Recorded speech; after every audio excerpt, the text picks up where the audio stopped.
নমস্কার, কেমন আছেন সবাই? আমি ভূমি। আমার আরও একটি নতুন ভিডিওতে আপনাদের সকলকে স্বাগত জানাই। এখন বাজে বিকেল প্রায় 3টে। তো তৈরি হয়ে গেছি কোথাও যাওয়ার জন্য। কোথায় যাব চলুন আপনাদেরকেও তো নিয়ে যাব সাথে করে। পাকা রাস্তা মানে মেইন রোড থেকে আমাদের বাড়ি অনেকটাই ভেতরে, ওই হেঁটে গেলে 20 মিনিটের মতো পথ। আর এই 20 মিনিটের মতো পথ আমি হেঁটে এসে একটা অটোতে উঠেছিলাম। তো অটো থেকে নেমেছি আলিপুরদুয়ার চৌপথি, ওখানে একটা নতুন করে টোটো নিয়েছি। কোথায় যাচ্ছে সেটাই তো বলা হচ্ছে না। তো আজকে আমি বেরিয়েছি দিদি বাড়ি যাওয়ার উদ্দেশ্যে। তো আমাদের বাড়ি থেকে দিদি বাড়ি যেতে গেলে মোট 3টে গাড়ি পাল্টাতে হবে। প্রথম গাড়ি পাল্টে ফেলেছি, দ্বিতীয় গাড়িতে এখন আমি আছি। আর এখন আমি যে উদ্দেশ্য নিয়ে আছি 3 নম্বর গাড়িতে উঠবো বলে, তো চলুন যাওয়া যাক। আর যেতে যেতে এই যে দেখুন আমাদের আলিপুরদুয়ার শহরের কিছু পথঘাট আপনাদের দেখাচ্ছি। এসে পড়েছি আলিপুরদুয়ার স্টেশন। এই যে আমার বাঁ পাশে রয়েছে ছোট্ট মতো আলিপুরদুয়ার স্টেশন। আর 3 নম্বর গাড়িখানা আমি এখানেই পাবো। চলুন এই গাড়ি থেকে নেমে যাওয়া যাক। এই গাড়িটা হাঁটো যাচ্ছি, আর একটা 3টে গাড়ি। যে অটোতে উঠবো আমি সেই অটোটি এখন ফাঁকাই রয়েছে। তো চলুন এই ফাঁকে একটু বাজার করা যাক, ওই কিছু কেনাকাটা করব। দোকানে এসেছি, কিছু টুকটাক জিনিস নিলাম, আরও বাকি রয়েছে। খরচার হিসেব মিটিয়ে চলুন অন্য দোকানে যাওয়া যাক। ও নিয়েছি 2টো বিস্কিটের প্যাকেট আর একটা প্রভুজির প্যাকেট। তো ভেবেছিলাম প্রভুজির প্যাকেট যেগুলো চানাচুর, কিন্তু পরে দেখলাম নয়, চানাচুর নয়, ঝুড়ি ভাজা। তো গেলাম এবার মলার দোকানে, নিলাম 2টো মলার প্যাকেট। তো মলা খেতে বেশ ভালোই লাগে। আজকে আর আমি মিষ্টি বা এগুলো কোনো কিছুই নিচ্ছি না। কেনাকাটা করে এখন গিয়ে অটোতে উঠে পড়বো। বেলা হয়ে গেছে, বাড়ি যেতে শুরু হয়ে গেছে। বাজার করে এখন গাড়িতে উঠবো।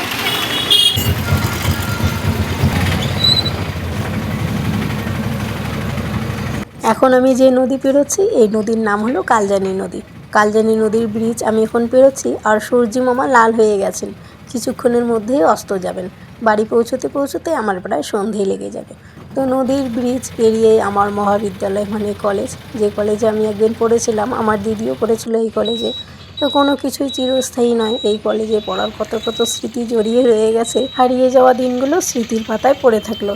তো আমি একটি রাস্তা দিয়ে আসছি, আর সামনে রয়েছে 2টো রাস্তা।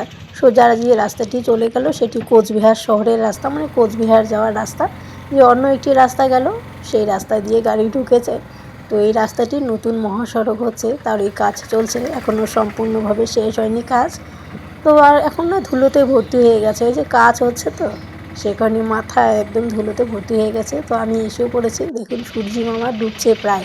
আমি আবার একটি নদী পেরোচ্ছি। তো এটি একটি ছোট্টর মতো নদী, তো তাও ছোট্ট মতো বলা চলে না, নদী মা তো মা সবসময় বড়ই হয়। তো এসেও পড়েছি, প্রায় আমার গন্তব্যে পৌঁছে গেছি। এই জায়গাটা না অনেক বেশি ধুলো ছিল, যেহেতু কাজ এখনও শেষ হয়নি। তো অবশেষে ভালো রাস্তা পেলাম, ভালো রাস্তা পেয়ে কিছুক্ষণের মধ্যে আমি এখন নেমে পড়ব। এই রাস্তা দিয়ে আমি এসেছিলাম সেই 2025-এর ফেব্রুয়ারিতে। তো আজ আবার আসছি 2025-এর ডিসেম্বরে। তো প্রায় একটা বছর। তো 25শে ফেব্রুয়ারিতে যখন আমি এসেছিলাম রাস্তার কাজ কিছুই হয়নি। তো আজকে এসে দেখছি রাস্তার কাজ প্রায় হয়ে গেছে। তো গাড়ি থেকে নামলাম, আর এখন হাই রোড মানে মেন রোড প্রায় হয়ে গেছে। আমি অনেক দিন পর এলাম, তো চিনতেই পারছি না আজকে যেন। অনেক দিনে এসেছিলাম, কিন্তু আজকে দেখি রাস্তা হয়ে গেছে। কাজ হচ্ছে, এখনো অনেক কাজ বাকি আছে। আরও একটু রাস্তা হেঁটে যেতে হবে দিদিদের বাড়ি। তো হাই রোড থেকে একটু হেঁটে যেতে হবে, যাই হেঁটে হেঁটে। মনা, তুমি নম করছো? হরিওম। এখানে রয়েছে ধান, হয়েছে নম করা। বাবিও এসে গেছে। বাবি কেমন আছো? ভালো আছো? বাবা লম্বা প্যান্ট পরলো না?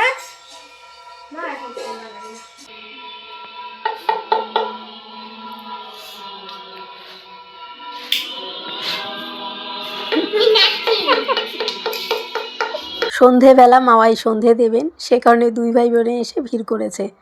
তো তাই আবার ওইদিকে ফোনে গান চালিয়ে দিয়েছে, মানে হরিওঙের গান। তাই শুনে শুনে মনা নাচছে।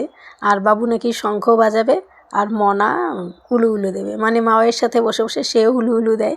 ও তো এই তালেই থাকে সবসময়।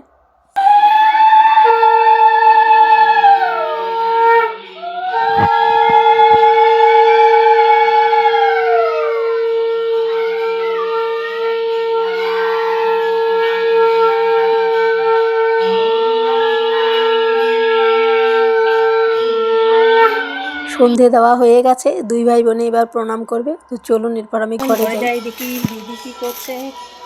সন্ধে দেওয়া তোমাদের ঘরে বাবুজি এত সুন্দর শঙ্খ বাজাতে পারে, মানে শাঁখ বাজাতে পারে, আমরা শঙ্খ বলি তো, তো সে কারণে বারবার শঙ্খ বলছি। তো আমি জানতাম না, আজকে প্রথম জানলাম যে অনেকক্ষণ ধরে ও শঙ্খ বাজিয়েছিল। এখন ওই চুল আঁচড়াইনি, এখন একটু চুল আঁচড়াবো, হাত মুখ দিয়ে একটু বসেছিলাম এতক্ষণ। আর মনা মাওয়াই মানে বাবু সকলে মিলে সন্ধে দিয়ে দিল। বাবু সেই শঙ্খ বাজের পায়তা। এসেছি রান্নাঘরে, মানে দিদি রান্নাঘরে চা রান্না করবো। সন্ধেবেলায় দিদিরা চা খায়, একটু আমি চা করে নেবো। আসি হাত মুখ দিয়ে একটু বসেছিলাম। এখন করছি লাল চা, যেহেতু বাড়িতে এসে দেখি দিদিরও জ্বর, জামাইবাবুরও জ্বর, মানে সবারই প্রায় জ্বর কাশি, সেখানে এখন করছি লাল চা। আর লাল চা একটুখানি দিয়েছি গোলমরিচ, সাথে একটুখানি আদা থেতো করে দিয়েছি। তো চলুন ওদেরকে আমি চা দিয়ে আসি আগে, পরে আমরা খাবো। এখানে হচ্ছে চা আমাদের জন্য, চাইছে রয়েছে দুধ, কাপ রেডি, আর বিস্কুট রেডি, প্রভুজি রেডি। প্রভুজি রেডি। কি আরেকবার বলো, প্রভুজি রেডি, আরেকবার বলো ঠিক করে। প্রভুজি রেডি, আস্তে করে বলতে হয়। প্রভুজি রেডি। কে খাবে প্রভুজি? আমি। তুমি খাবে? ও ভাবি, যা লম্বা প্যান পর। তুমি কি গ্লাসে চা খাবে? হ্যাঁ, আমি ঠাম্মিকে বিস্কুট দিচ্ছি। তাই? হ্যাঁ, পড়বে পড়বে, আমি আস্তে করে দিব পরে, দাঁড়াও। চা হয়ে গেছে, ঢেলে নেব। আর দিদি আর জামাইবাবু তো এই চা খাবে না, ওরা লাল চা খেয়েছে। তো মাওয়াই তাওয়াইকে দেবো, দেখি ওরা চা খাচ্ছে এখন বসে বসে। তো কি আর করা যাবে, আমরা এই চাগুলো খেয়ে নেবো। আমাকে ঢালিস দুধ, দুধ ঢালিস। এলাতে মাখন ইয়া, যেমন মাখন খাই কৃষ্ণ। মাখন খাবে, তুমিও তো খাবে। মাখন আমি কৃষ্ণ। গ্লাসে দুধ ঢেলে নিলাম মনার জন্য, তাই দেখেও বলছে এগুলো তো মাখন, মাখন তো কৃষ্ণা খায়, আমি কি কৃষ্ণা? তো মনাকে চা দেওয়া হয় না, ও দুধ খায়। বাবিকেও চা দেওয়া হয় না, মানে দুধটাই বেশি দেওয়া হয়, কিন্তু আজকে ওই যে চা বেশি হয়ে গেছে সেই কারণে বাবিকে চা দেওয়া হচ্ছে। আর বাবি তখন অনেকটাই বড় হয়ে গেছে, চা দেওয়া যায়।